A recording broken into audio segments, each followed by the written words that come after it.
Bonjour. Et bonjour à vous aussi. Bienvenue parce qu'aujourd'hui on va parler du célébrissime tableau périodique des éléments.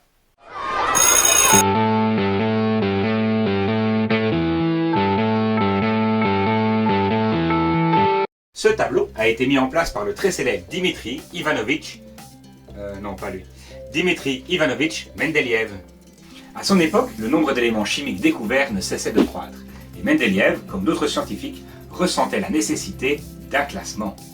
Mais face à tous ces éléments chimiques, il fallait un critère de classement. L'idée de les classer par ordre de masse apparut rapidement. Cependant, il était impossible de mesurer la masse d'un élément.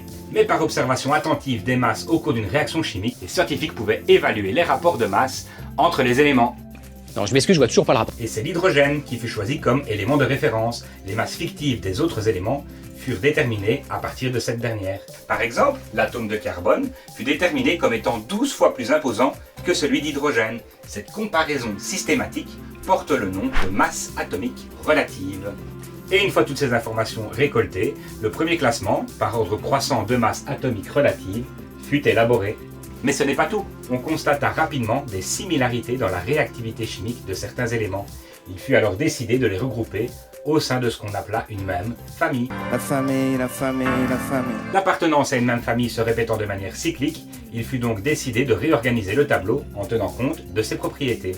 Il suffisait simplement de revenir à la ligne à chaque fois qu'un élément possédait des similarités avec l'hydrogène. Et cette proposition fut améliorée en alignant également les éléments appartenant à une autre famille. Quelques irrégularités firent leur apparition, comme la nécessité d'inverser l'iode et le tellure afin de conserver les familles, mais aussi la mise en évidence d'espaces vides dans le tableau. Et c'est là que se situe le génie de Mendeleïev, car ces cases vides furent complétées par la suite avec la découverte de nouveaux éléments.